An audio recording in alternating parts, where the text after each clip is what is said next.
les Républicains sont favorables au commerce, ils sont favorables à la liberté, ils défendent la cause de la liberté, mais la liberté, ça n'est pas la concurrence déloyale. Et le problème du CETA, et ça n'est pas désormais que nous le disons depuis des années, le problème du CETA, c'est qu'il organise de nouveau une concurrence déloyale contre nos propres producteurs.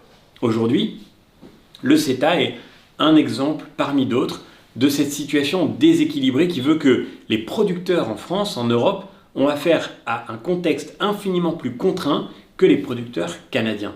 Et je pense en particulier, mais pas seulement à eux, mais en particulier à nos agriculteurs.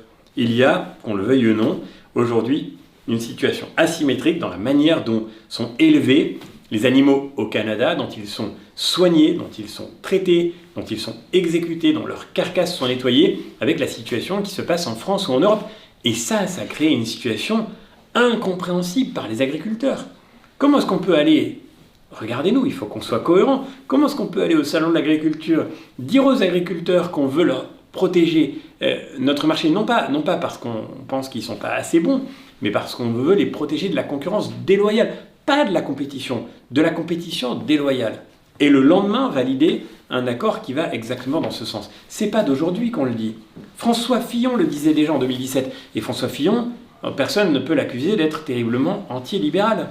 C'est pas nouveau. La position de la droite française, elle est connue sur ce sujet depuis longtemps.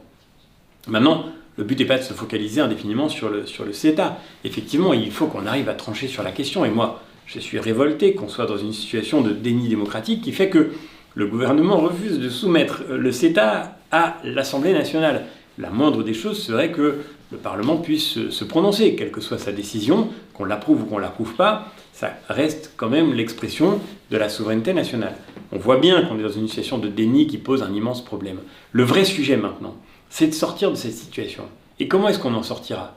Eh bien, c'est peut-être ce qui vous rassurera, la position de la droite française, c'est qu'on sortira de cette concurrence déloyale en faisant en sorte de ne pas ouvrir nos marchés à une concurrence débridée qui ne respecte aucune de nos règles, mais surtout, c'est le plus important, en libérant tous ceux qui travaillent en France, en Europe, du poids des normes, des charges, des contraintes, en faisant en sorte de retirer les boulets qui pèsent aux pieds de nos industriels, de nos agriculteurs, de tous ceux qui produisent chez nous. C'est un enjeu décisif pour l'avenir, pas seulement face à la Chine, face au Canada, on parle aussi du Mercosur, on parle du Chili, du Kenya, mais aussi face à la Chine. L'enjeu est bien plus grand.